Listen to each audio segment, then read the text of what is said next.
আসসালামু আলাইকুম। এই যে মুরগিটা আপনারা দেখতেছেন, এটা একটা অবাস্তব কারবার। কারণ সে মুরগিটা আল্লাহর কি কুদরতি এবং কি আল্লাহর কি সৃষ্টি, আল্লাহর কি দান।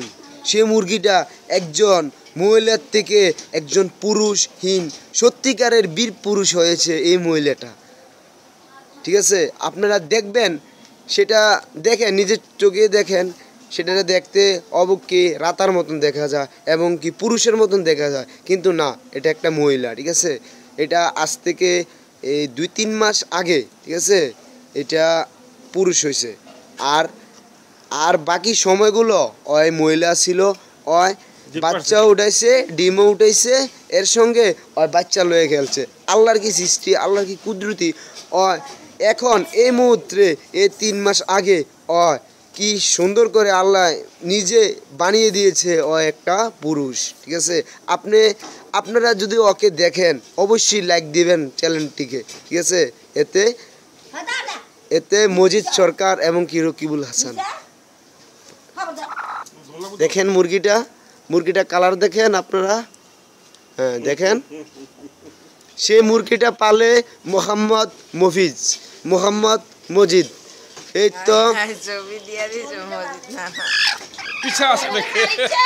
তো এটা হলো মজিদ সরকার।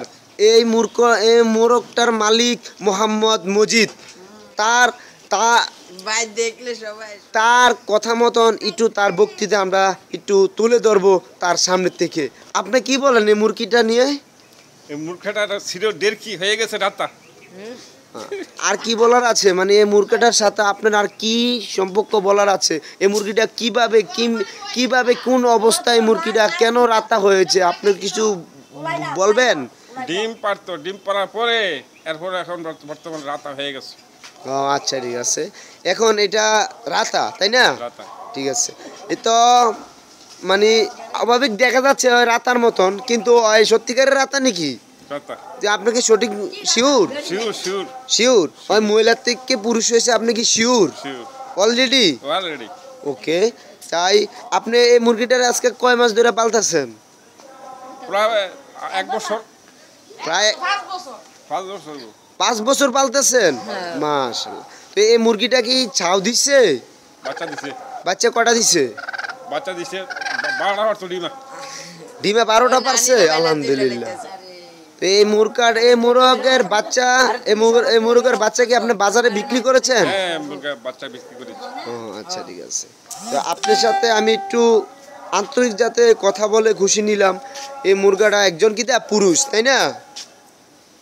ওকে বন্ধুরা, এখন আপনারা দেখলেন এই মোরগটা। ঠিক আছে, এই মোরগটার গার্জিয়ান হইল মোহাম্মদ মজিদ না? মজিদ। এখন আপনারা যেমনি হোক এই মোরগটারে দেখেন, শোনেন, ভালো করে লাইক দেন, এই চ্যানেলটিকে সাবস্ক্রাইব করুন, এটা আপনাদের কাছে আমার অনুরোধ। আপনারা দেখেন একজন মহিলার থেকে একজন পুরুষ হয় কেমনে। দেখেন মহিলাদের সংখ্যা দিন দিন বাড়তেছে।